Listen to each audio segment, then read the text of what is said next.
देखो सबसे इम्पोर्टेंट होता है ये जानना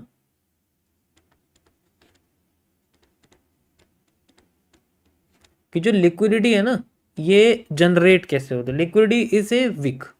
ध्यान से समझना क्या होता है। विक जो होती है ना, यानी कि कैंडल की विक जो होती है, वो आपकी लिक्विडिटी होती है। ठीक है, सिंपल, मैंने बहुत सिंपल कर दिया है। अब जब भी आपको लगे कि लिक्विडिटी कहाँ है, candle wick is the liquidity. Candle की विक ही लिक्विडिटी होती है। इसका मतलब वहां पर मार्केट में प्रेशर आया होता है। लिक्विडिटी का मतलब होता है एक प्रेशर, एक तरीके का प्रेशर। और ये जो होता है दो तरीके से होता है। अगर हमारे सामने मान लो ये एक बॉडी है और ऊपर विक है, तो इसे हम लोग बियरिश प्रेशर कहते हैं, यानी कि ऊपर से आने वाला जो प्रेशर होता है उसे हम लोग बियरिश प्रेशर कहते हैं।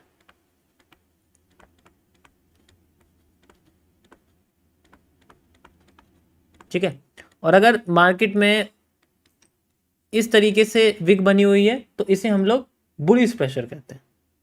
Simple as that.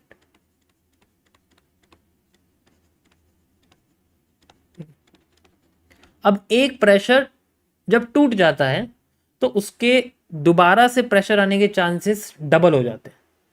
ध्यान से समझो मैंने क्या बोला। जब एक प्रेशर टूट जाता है तो उसके दोबारा से प्रेशर आने के चांसेस डबल हो जाते हैं। इसी केस को हम लोग आफ्टर इफेक्ट कहते हैं, जो कि मैंने आपको भी बताया। लेकिन मार्केट ऐसे काम नहीं करती हर बार। कभी कभी ये ट्रेंड को पॉजिटिव इतना कर देती है, इतना कर देती है कि जब टूटती है तो यहीं पर ही मार्केट अपने आप को आईएफसी कैंडल दिखाती है। लिक्विडिटीज की सबसे बड़ी यही प्रॉब्लम्स है कि वो दो तरीके से काम करती हैं। एक ऐसा होता है कि जैसे मान लो मार्केट में इस तरीके से मूव आ रहा है, डाउन साइड मूव आ रहा है मार्केट में। ठीक है, यहाँ एक कैंडल बनती है, प्रेशर आता है, फिर मार्केट नीचे गिर जाती है।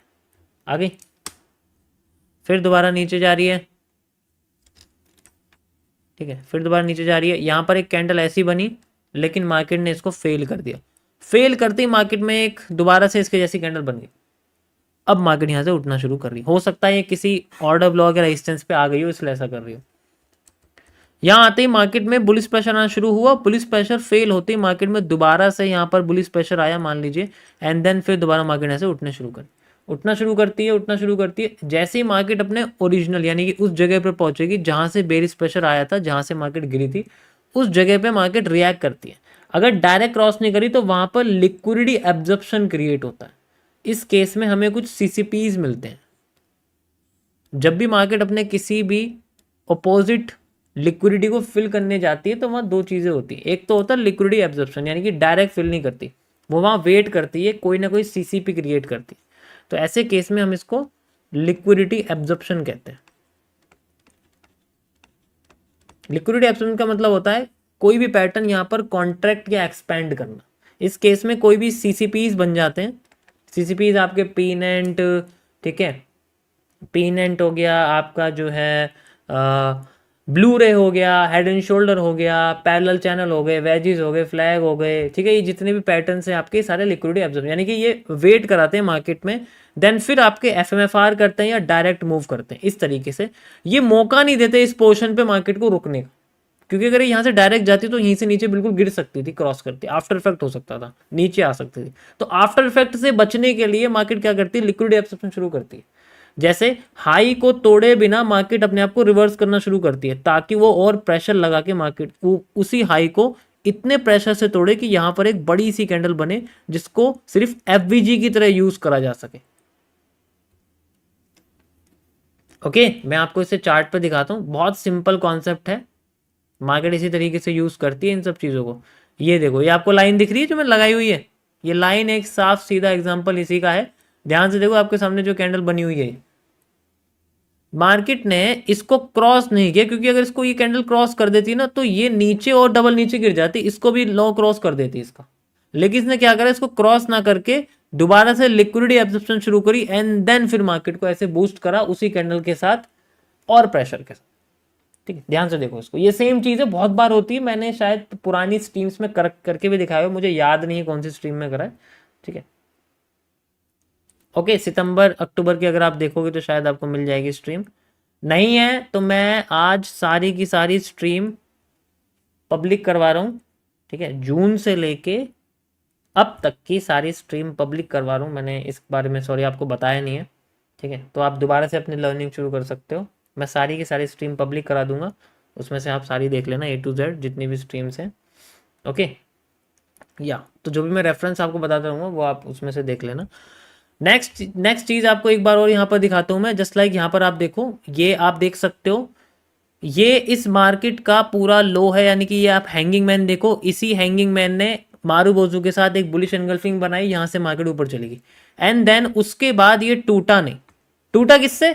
IFC के साथ। ध्यान से देखो इसको, why? Because this candle is a liquidity sweep. ये पूरा जोन एक लिक्विडिटी स्वीप है, और लिक्विडिटी स्वीप को तोड़ा नहीं गया। अगर तोड़ देती तो यहां पर आफ्टर इफेक्ट हो जाता। आफ्टर इफेक्ट क्रिएट करता है डबल मूव, अगर नहीं हुआ तो मूव क्रिएट करता है सेम या आधा, सेम या आधी। डिमांड सेम या आधी क्रिएट करती है, नहीं करती है। और उसके बाद जब ये आती है तो लिक्विडिटी एब्जॉर्प्शन होती है। देखो क्या बना है, पीनट, पीनट का move, then we have a direct. और यहाँ ऐसी कैंडल बनती है, हम लोग IFC यानी कि ट्रेंड की सबसे बड़ी कैंडल कहते हैं। उसके बाद मार्केट अपने आप को मूव करके चली जाती है। तो लिक्विडिटी का इस्तेमाल बेसिकली इस तरीके से किया जाता है। अगर आप यहाँ देखोगे, यहाँ देखो, अगर आप इस हैंगिंग मैन को देखोगे तो ये हैंगिंग मैन फेल होते ही यहाँ पर दोबारा से एक पैटर्न बनता है, एंड देन फिर दोबारा मार्केट इस मूव से भी डबल मूव दे देती है। सेम मूव है, तो ये पोर्शन पूरा कंप्लीट हो गया। लेकिन अभी हम इस पोर्शन की बात नहीं कर रहे, हम इस पूरे पोर्शन की बात कर रहे हैं। हाई क्रॉस करने से ही पहले मार्केट ने अपने आप को मूव दे दिया। अब चाहे कैसे भी हैमर आ जाए, उससे कोई फर्क नहीं पड़ता, क्योंकि मार्केट ने अपना लिक्विडिटी एब्जॉर्प्शन यहाँ कर लिया है। अब उसने एब्जॉर्प्शन कर लिया तो वो तोड़ेगी जरूर इस लॉ को। और इसे मैंने पता नहीं कितनी बार करके दिखाया हुआ है, ठीक है, कितनी बार करके दिखाया हुआ है, मैंने बहुत बार करके दिखाया हुआ है, इसको देखा भी होगा। IFC need volume, IFC need volume, IFC सितंबर या सॉरी अक्टूबर या नवंबर की स्ट्रीम में बहुत बार करके दिखाया है। जाके आप देखना, जब मैं सारे स्ट्रीम प्राइवेट करा दूंगा, सॉरी पब्लिक करा दूंगा, ओके।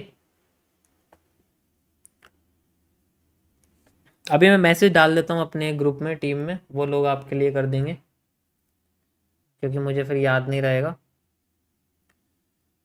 कौन कौन सी स्ट्रीम पब्लिक करानी है? जून की करानी है, एक तो जून, जुलाई एंड सारी करा देता हूँ टोटल जितनी भी